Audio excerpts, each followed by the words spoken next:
Hello, hello. I've got this burning message for you today. Thank you so much for tuning in to today's episode podcast. It is called A Line in the Sand. Yes, I realized through walking through my own reclamation, I realized that the undertone of my messaging is I now draw a line in the sand. Like, no matter what I do, there's a line. But I didn't know there was a line in the sand to every area of my life. And I didn't know that because from a young age, from before I was one, I was put in the foster care system and I was taught that I had to earn rest. I was taught to perform, that you put everything else first. You put yourself through, yes, abuse did happen, but you put yourself through torment and torture to earn rest. And what does that look like? What is the only time that most high performers and high achievers rest? Is when they're sick, right? And I'm not just talking about just sitting on the couch enjoying your Netflix shows. I'm talking about taking a rest from social media, taking a rest from conversations, taking a rest from filling your body with junk food, right? Taking a breather from watching things that don't even fill up your soul or ignite your mind, that don't fan the flame to your vision. Reading, what about taking a break from reading books that don't even light you up? Like, whoa, why am I reading this book? Is it because some guru told you, hey, you should get this book and it's going to help you get to that next level? Well, how's that next level working out for you with the book? Is the book really helping? Right? I learned to stop buying books when my mentors and coaches tell me about books because I have bought so many books that I actually don't even read, and they're in my Audible and they're on my shelf. And I'm pretty sure my husband's like, are you done buying books? Because every time I buy a book, not another book. I actually have my favorite books that I refer to all the time. It's The Dream Giver by Dr. Bruce Wilkinson. It is The Traveler's Gift by Andy Andrews. Anything by Andy Andrews is actually beneficial. It's not self-help. It is story-themed books that have messages in there to give us ways, tips to reclaim things, to be successful. In The Traveler's Gift, he talks about the 7 steps to success, but it's done in story form. And it's cool because it's put as a letter to the main character that these characters that he's following or whatever gives him. And just before he's about to reach his next thing, he gets these letters that give him a tip. Well, I don't know about you. I just got goosebumps. But you want to know what happens to this guy in the book? He actually has a dream to get out of the current lifestyle he's living, which is causing him to sit in a pit. You know, the one that he's traded his happiness for. He's traded his peace for. He's traded time with his family for. He's traded rest for. It's something that most of us do and we don't even realize it. It starts with our career, starts with going to college, all because we're told, hey, do this, go to college. What if we don't want to go to college? But why are we saying yes? Then if you help out at the church full time, right?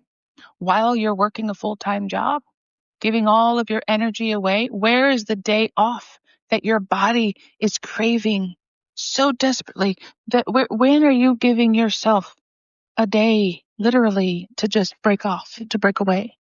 When are you giving yourself time? Like when there's maybe you have a loss, right? Death. This year, I experienced death from family. My first mom passed away, and then my almost adopted dad passed away, but I wasn't, and so had some health stuff pop up, but I wasn't sad because they left. I was grieving what I never got, being put in foster care, dealing with abuse, having to live in unsafe environments, which was not like, I'm not going to grieve somebody who, put me through torture, literal torture. No, thank you. And so I grieve what I didn't get. I grieve what was not given. I grieve watching other kids get a different version than we got, which was a little difficult to watch. But I didn't give myself time off. Sure, I'm a high performer, right? So it comes naturally to just say, oh, okay, it happened and keep going. But then I realized something just within the last week. I have the same thing popping up every time I'm about to cross over to a new level. I have the same thoughts, the same feelings, the same, we need to take a break, we need to step back.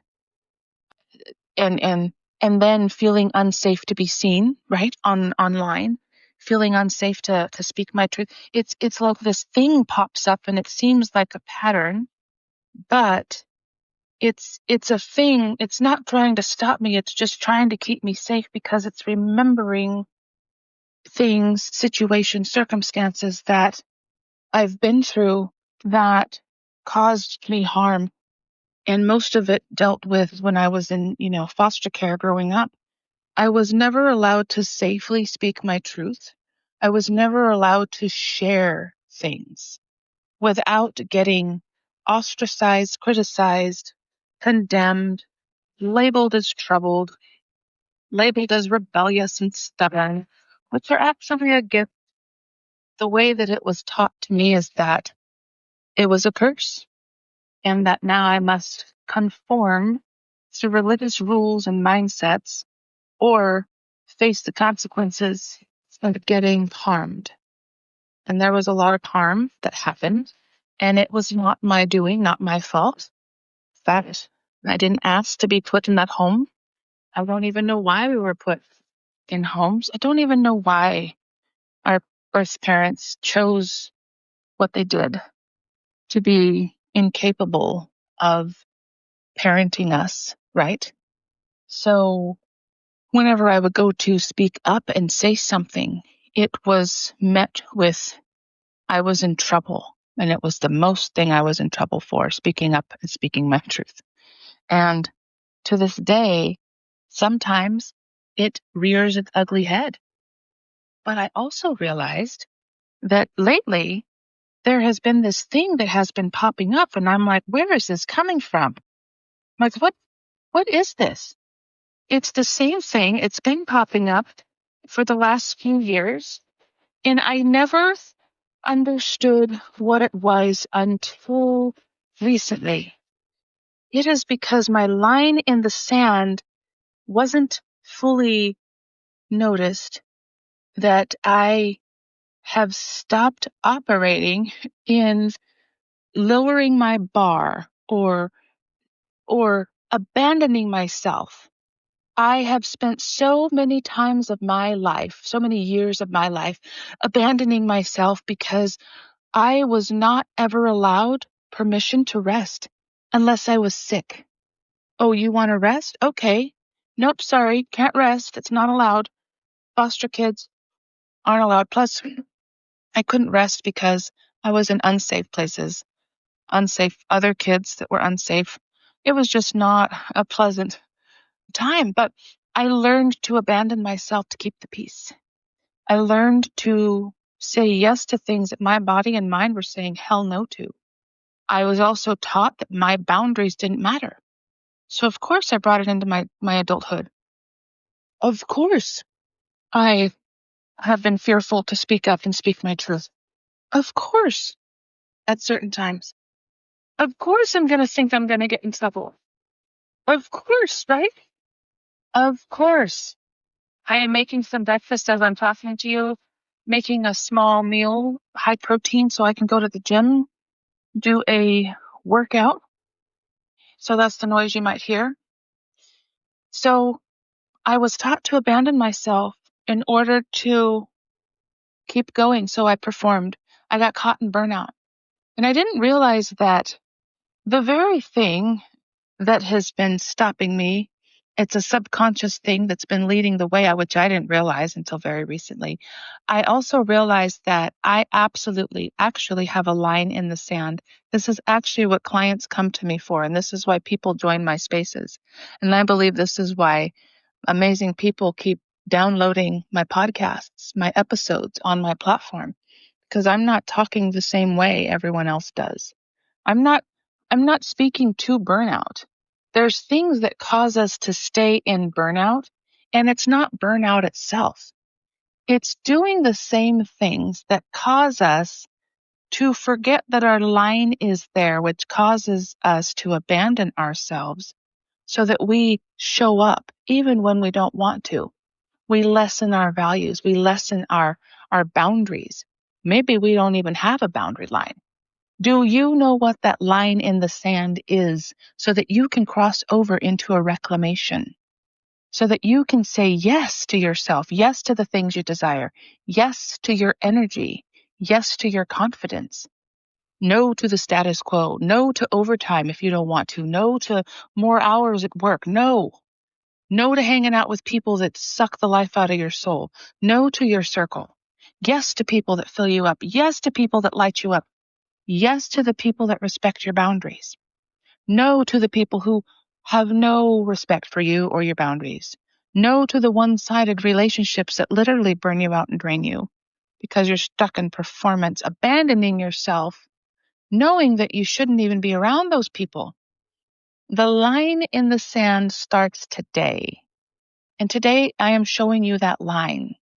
Today I'm showing you you don't have to operate in burnout just to look successful in your business. By the way, what does that look like? Okay, I'm going to tell you. Burnout in your business looks like showing up when you're sick. Okay? Doing the work, not giving yourself time off to just be. It's not allowing yourself time to heal, right? If you have a loss in family, right? Or if you have a death. It's not allowing yourself time to grieve. It's just pushing through, shove it under the rug, act like it's not there. Oh, okay, I'm done. No, it's going to live in our bodies. Burning out to look successful is when people congratulate you for showing up, even when we're in the midst of a health crisis. Oh, yeah, that's happened to me. And I remember getting pissed when I had a mentor congratulate me for showing up when I was in the middle of a health crisis 3.5 years ago. And I got pissed and I didn't understand why I got pissed. And then I started realizing if I am getting awarded for showing up when I'm abandoning myself, this is the messaging that's being put out there. And I'm here to bring a line in the sand for you to walk through your own reclamation so that you stop abandoning yourself, because that's where the burnout lies. I'm not here to just glamorize burnout.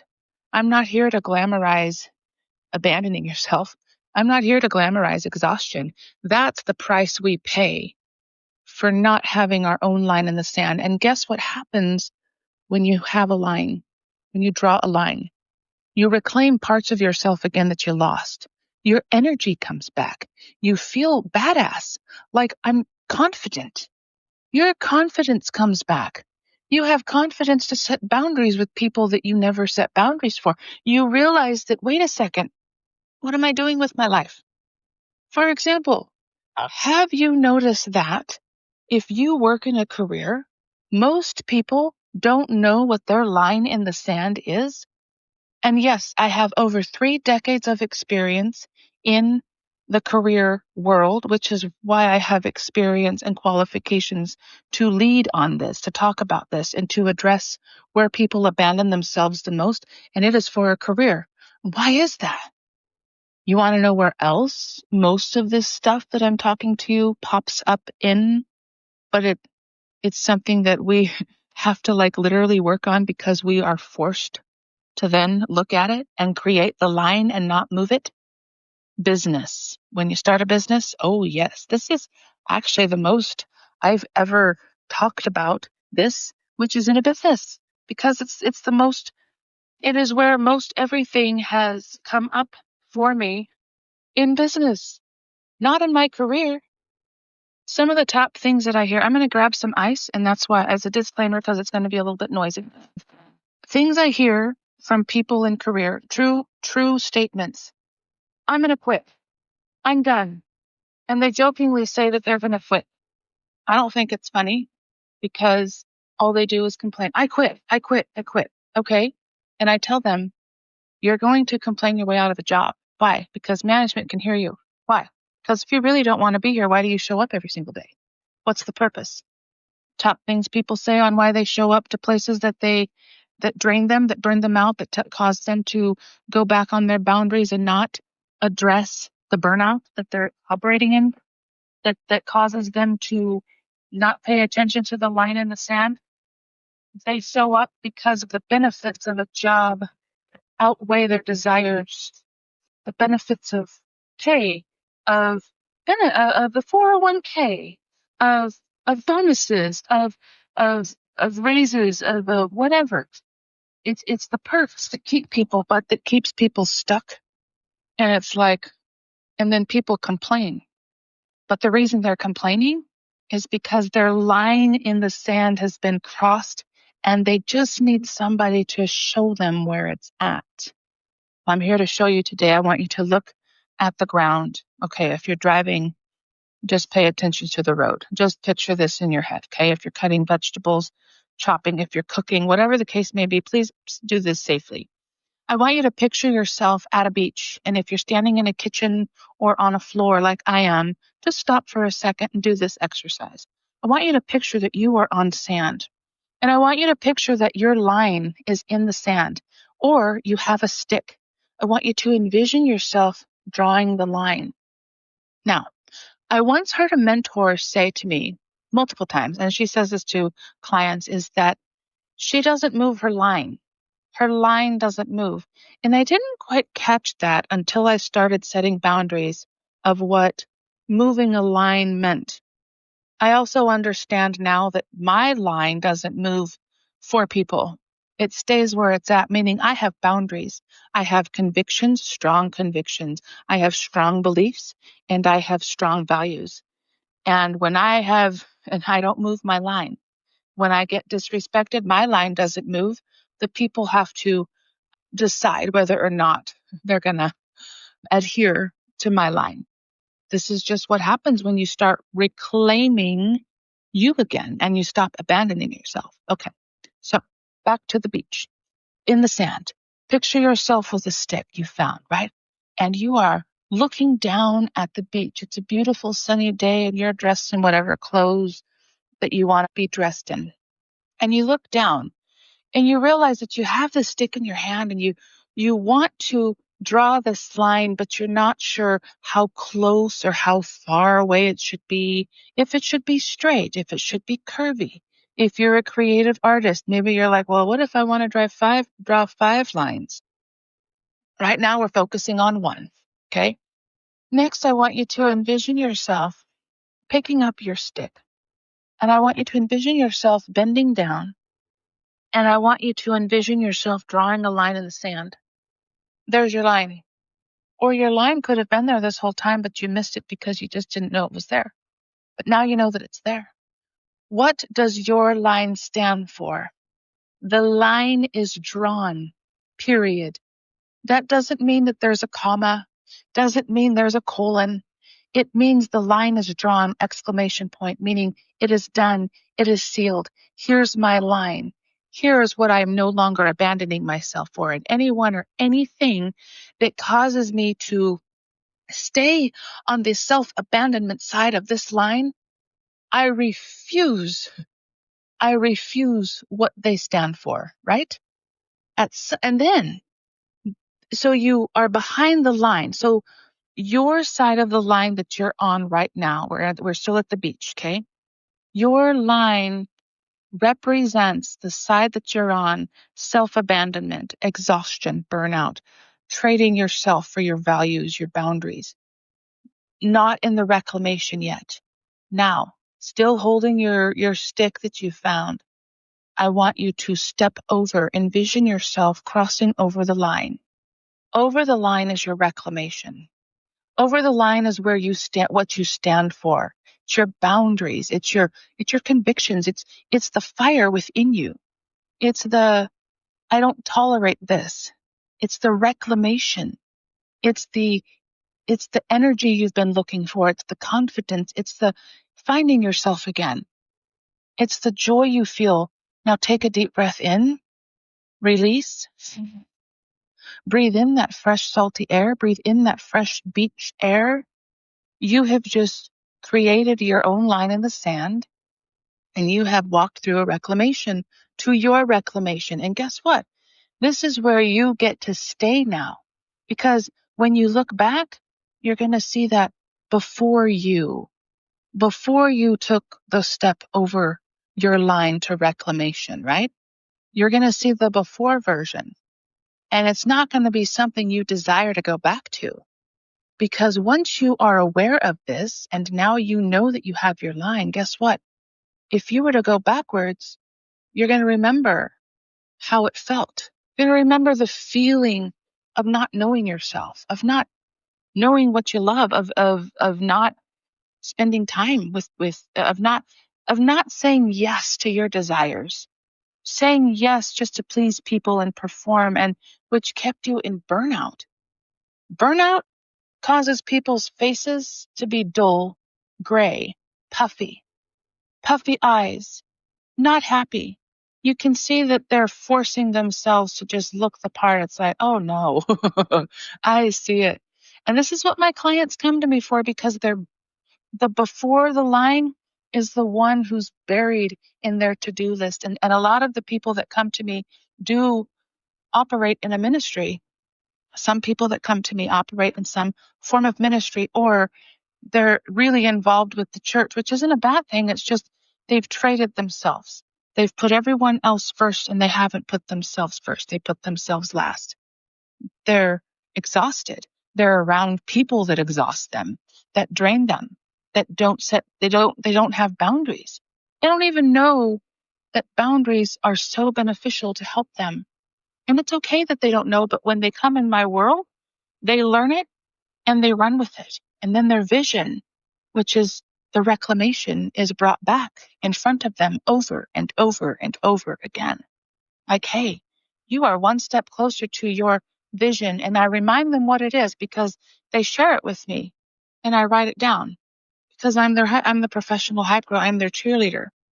And you just need a voice to remind you, hey, you're one step closer to operating in your reclamation. You're doing amazing. Keep it up. And every little thing that they come in to celebrate for is the reclamation, the boundaries, the energy, I set a boundary to not overdo it today. And I was done, and it felt really amazing. And I'm like, wow, how does that feel for you? And then their energy starts returning. The color in their faces start returning. They no longer look dull. They no longer look unhappy. They no longer look puffy. They actually look like they're in a reclamation. That's what happens when you have a line in the sand and you say, I refuse to operate in such a way anymore that causes me to abandon myself. That's it. And so as you are listening to this today, go back and listen to this as many times as you need. And that concludes my messaging for today. But, it is time that people, like this movement that I am building, it's a mass movement to bring as many people with me. Like, hey, a line has got to be drawn. The line is drawn. My line is drawn. It's also causing me to look at and do an audit of places in my life that still cause me to almost abandon myself. And it's real stuff. Like, until we decide to be all in, right, on being on the other side of burnout, and when the line is drawn before you cross over, you got to make a decision today, like today, got to make a decision, like, I'm not going backwards. And anyone or anything, including in any environment that causes me to abandon myself, I'm done. I'm putting myself first. Imagine how you would feel every single day when you wake up. I did accentuate that P on purpose, right? Just imagine, just imagine for a moment what it would feel like to walk out of your house energized and confident, knowing who you are, remembering, hey, I am an energized person. I love coffee. I love the sunshine. I love it. I love the green grass. You remember you again. Yes. And don't forget, you first, you matter. That's part of the reclamation. Thank you so much for being here. By the way, P.S. There is a fan club I have. You'll see it when you log in on the Podbean app. And there's also some other offers I've got circulating in the fan club, also in the descriptions. But yeah, today is the day. The line in the sand is drawn. Thank you so much for listening. Please, I ask you to please share this. Like, send it to a friend. Say, hey, I got something that I know will encourage your socks off. Just say to them, this, I thought of you. Here you go. Be encouraged. Have a blessed and amazing, wonderful day. Talk to you soon. That's it. Plus, you never know whose life you're changing, because there are people that woke up today that are literally looking at their line and wondering if it's worth it to stay on any side of the line. Because what happens is, I forgot to add this. I'm glad it came up. I'll close with this. What happens is when we stay on the line of comfort, of complacency, mediocrity, the line of trading our desires and values for someone else's, BS stuff, when we trade our wants and our honoring our bodies for pushing, proving, performing, living a life that we hate, stuff that we don't like, not setting boundaries, we cause ourselves to stay in a dysfunctional state and dis-ease. I'm telling you, since I started speaking my truth about this and my experience, my body and my voice have been unlocking itself. What does that look like? My back has been getting cracked like it just did on its own. My body feels a little more energized, even though my body's physically healing from a viral infection that I was walking around with for who knows how long, decades probably. So I'm reclaiming my own life behind the scenes, but I'm bringing you with me. Why? Because it's a movement. Yeah. So thank you so much for listening. And that concludes this episode. And I'm pretty sure I'll have extra episodes